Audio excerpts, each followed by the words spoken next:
Sir वहाँ एक सबसे अच्छा जो आपका ऑपरेशन हुआ, एक आइलैंड वाला ऑपरेशन हुआ, जो डेल्फ बिल्कुल आइलैंड, डेल्फ आइलैंड सर, काफ़ी बुक्स में भी मेंशन है सर उसका, बड़ा ही अलग तरह का था कॉम्बैट सर। जर्नल 1999। सर ये जो आइलैंड है, ये जो पुंगटा टिबू है, सर तो नक्शा अगर देखो तो वेलनाई काइट पुंगटा टिबू, वहाँ से अगर आप सीधी लाइन बनाओ इंडियन कोस्ट के लिए रामेश्वरम, सर उसके सेंटर में डेल्फ आइलैंड, कोई 25 स्क्वायर माइल के किलोमीटर पुराना डच कॉलोनी होती थी।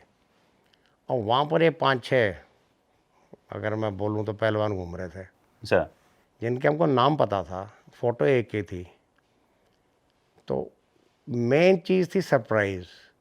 तो हमारी बटालियन सीओ ने पूरी बटालियन हलीमोन ले गया। मेरे दिमाग में था मैं कहाँ मिलेंगे, क्योंकि वो अपना हथियार छुपा के जहाँ मर्जी छुप जाएं, जंगल में चले जाएं। वो पूरा दिन हम वापस आ गए। अगर आप जाओ जेट्टी से, गवर्नमेंट बोट, सर वो jetty docking under observation, surprise. अब मेरे में 2 फॉल्ट लाइन है,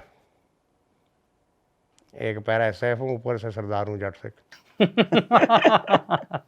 तो you think before you act before you think. Sir इसका थोड़ा बैकग्राउंड, जब मैं एनडीए में था, मेरे दिमाग में होता था यार सरदार आर्मी ज्वाइन कर ले ज़मीन पर ठुक जाएगा, एयरफोर्स ज्वाइन कर लेगा तो हवा में। साले नेवी शिप में बैठा है, बुड़ बुड़ पानी आ रहा है, बड़ी गंदी मौत है। और उस दिन वो मेरा सच होने वाला था। तो मैंने बोला कि मैं अपने प्लान बनाई, मैं क्या रात को जाएंगे पुंगटा टिबू, और वो फिशिंग बोट जो हैं वो कमांडियर कर लेंगे। सर हमारे पास एक था इंटरप्रेटर, ठीक है, हमको पता था उनका जो मेन वहाँ हेल्पर है वो हेडमास्टर है, उसका नाम फिर नहीं मैं लूँगा, सब याद है मेरे को। और क्रॉस करके पाक स्ट्रेट्स, और मैं डिस्टेंस बता रहा हूँ 15 से 17 नॉटिकल माइल, जो 35 से 38 किलोमीटर है। सर ओ तो मैं सोचा कि स्विमिंग पूल पार कर रहे हैं, बोट में देख के ऊपर नेविगेशन कर रहा हूँ कंपास से। पाक स्टेट में घूम सकते थे, डूब जाना था। वो तो भाई ब्रिगेड कमांडर बोलता था ना, फॉर्चून फेवर्स द ब्रेव।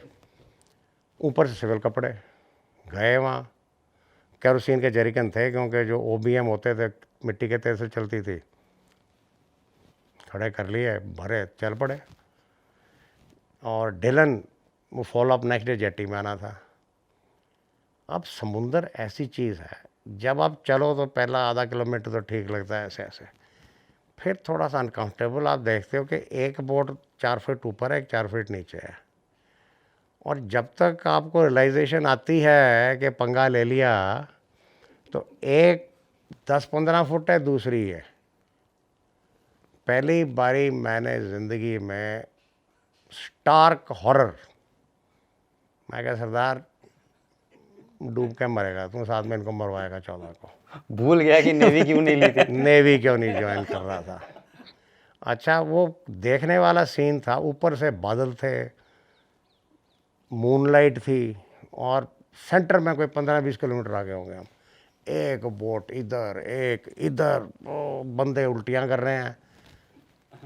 ऊपर से सडनली जैसे कोई मॉन्स्टर आ रहा होता ना, Sri Lankan gun boat, grey Hulk, मैं क्या मारे गए। अब उसने हमको देख के सोचना था एलटीटी है, और आपके वेपन्स विजिबल थे सर? सब विजिबल था यार, मतलब ऐसे लटकाए हुए थे, नहीं तो समुद्र में गिरने थे। हाँ एक और मेरे दिमाग में पता नहीं क्या है, सुविधा नारायण था, मैं साहब खड़ा कर मेरे को। वो 2 बंदों ने बोट रॉक करी, मैं खड़ा कर दिया। वो जो सर्च लाइट है ना, वो सीधी मेरे मुंह पर लगी। और मेरी किस्मत देखो, 2 दिन पहले उस नेवी कमांडर को मैं करायनगर नेवल बेस में मिला था, काइट्स के ऑपोजिट। उसने पहचान लिया, कहता कैप्टन गिल, मेजर गिल। मैं क्या हाँ, कहता गोइंग फॉर रेड। मैं तो मेरे को तो नहीं, मेरा नहीं सुन सकता था, मैं उसको सुन। मैं हाँ। कहता यू आर लकी, किस्मत अच्छी है, मैं अभी ऑर्डर देने वाला था। और .30 ब्राउनिंग मशीन गन इतनी इतनी होती है, माचिस जैसे। जब वो गन बोट निकल गई, अच्छा वो हमारे हेडक्वार्टर ने 54 डेव को बताना था कि हम जा रहे हैं, कोई मिसकम्युनिकेशन थे श्रीलंकन नेवी को इन्फॉर्म नहीं किया गया था। तो वही मेरे कमांडर ने आर्टिकल में लिखा है, फॉर्चून फेवर्स द ब्रेव। जब ये बोट निकल गई ना, वो जैसे पीक ऑफ टेरर, और फिर नीचे पौड़ियाँ उतर रही हैं, फिर वो वेव्स भी जैसे जैसे आइलैंड के पास जाते छोटी हो गई। अब किस्मत देखो, हमने वो कंपास के साथ आइलैंड को हिट कर दिया, नहीं तो दाएं बाएं निकल सकते थे। तो वहाँ 3-4 बजे पहुँचे थे हम, उतरे, बेंच रेज करवाए, सीधा हेडमास्टर के पास। तो उसको कन्विंस कर दिया। प्यार से सर। हाँ, तो वो ले गया।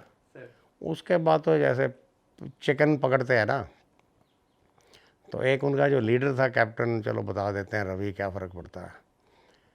तो वो भागने की कोशिश की, वो बाहर नारायण खड़ा था। हम करते कहते जैसे अगर आप किसी हट घर में घुस रहे हो, तो जो भी एग्जिट है, खिड़की हो चाहे दरवाज़ा, उसके against the wall with the back एक बंदा खड़ा होता था तैयार। एंड एंट्री हरकत मैं करता था, साथ में मेरे को और मेरा बडी, लात मार के अंदर, और ये जैसे कोई घोस्ट है ना करके ऐसे भगा बाहर, मतलब बहुत फास्ट तेज, जैसे निकला नारायण ने ठोक दिया। दूसरा जो बाद में हमारा स्पॉटर बन गया, वो ऐसे ऐसे ढूंढ रहा था अपना साइनाइड, वो पीछे का मारा, लफड़ पकड़ के उसको ले आया। उसके बाद जितने वो थे 4-5 इकट्ठे कर लिए, ऑपरेशन खत्म। तो ये मेरा डेल्फी आइलैंड का ऑपरेशन था। ऑपरेशन आसान था, पर ये जो समुंदर पार करना है ना, वो प्लान करना, एग्जीक्यूट करना, वो डिफिकल्ट सर। एग्जीक्यूट नहीं, ब्रेन डेड। Yes sir. और जब मैं डिप्टी कमांड चीफ इंस्ट्रक्टर था, तो पैराऑप्टी हर एक बैच में 30-35, और वहाँ उसका सिस्टम था कि सीनियर ऑफिसर रिकमेंड करता है कितने। तो जब वॉलंटियर में, तो मैं बोलता, कहता अकेला आदमी था कि मत ज्वाइन करो, वो फिर भी ऑप्टी। तो उनको मैं भाषण देता था, मैं क्या, लिसन, अब ये अंग्रेजी में बताना पड़ेगा, that there is a very thin dividing line between bravery and stupidity. और मेरे को श्रीलंका का ऑपरेशन याद आता था। तो एक चूचे ने कहानी कहीं सुनी होती थी, वो खड़ा कहा, सर यू डोंट प्रीच।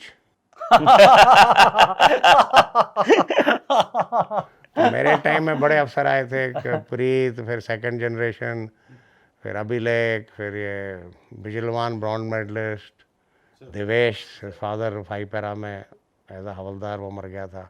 4-5 अफसर आए थे। तो ये तो कहानी थी डेल्फी आइलैंड की। सर जय हिंद। आई होप आपने इस क्लिप को एंजॉय किया है। अगर आप ये फुल पॉडकास्ट देखना चाहते हैं तो उसका लिंक डिस्क्रिप्शन में दिया गया है, और इसी प्रकार के हमारे गैलेंट रियल लाइफ हीरोज़ के अगर पॉडकास्ट आप देखना चाहते हैं तो आप हमारे main channel monks and warriors by colonel Kaushal Kashyap checkout कर सकते हैं। जय हिंद।